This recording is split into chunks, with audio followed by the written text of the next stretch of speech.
एक साधु की कहानी। एक व्यक्ति अकेला रहता था। एक दिन उसको विचार आया कि अकेले पूरी जिंदगी कैसे बीतेगी, किसी अनाथ बच्चे को गोद ले लिया जाए।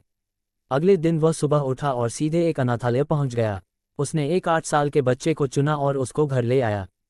उसने उसका नाम मनसापूर्ण रखा। वह रोज ऑफिस जाने से पहले मनसापूर्ण के लिए खाना बनाकर रख जाता। मनसापूर्ण बिल्कुल शांत, कम बोलने वाला था और एकांत में बैठा रहता था। इस व्यक्ति को उसके साथ रहकर कुछ आध्यात्मिक अनुभव होने लगे।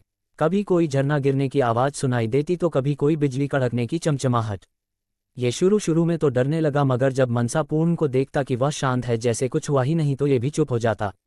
एक दिन शाम को जब यह ऑफिस से घर आया तो इसने देखा कि मनसापूर्ण घर पर नहीं है।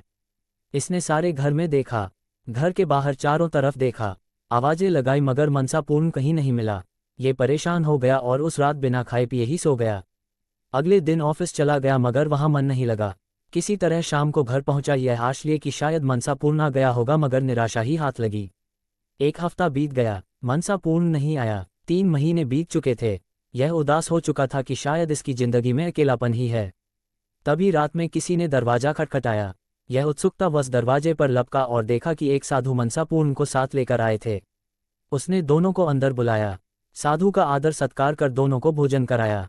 तब साधु ने कहा कि यह जो तुम बच्चा लाए थे यह एक सिद्ध पुरुष है। जब हमें अंतर्दृष्टि से यह अनुभव हुआ तब तक आप इनको यहाँ ला चुके थे। हमारे पूर्व गुरु महाराज ने कहा था कि आने वाले गुरु आपके अंदर दिखाई देंगे। हम उसी इंतजार में थे। जिस दिन हमें रात को अनुभव हुआ कि गुरुदेव वहाँ अनाथाश्रम में प्रकट हुए हैं, हम वहाँ गए तो पता लगा कि आप उनको यहाँ ले आए हैं।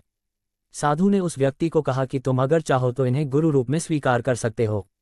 मैं इनको इनके आश्रम दिखाने ले गया था, तुम चाहो तो हमारे साथ चल भी सकते हो। तब उस व्यक्ति को उस बच्चे के साथ बीते कुछ दिन याद आए और वह आवाज़ें और प्रकाश के झोंके याद आने लगे।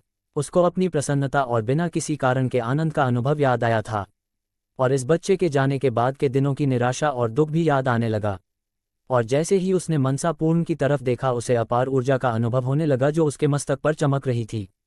उसने तुरंत मनसापूर्ण को गुरु रूप में स्वीकार कर लिया और उनके चरण छुए, दीक्षा ली और फिर वह तीनों आश्रम के लिए चल पड़े।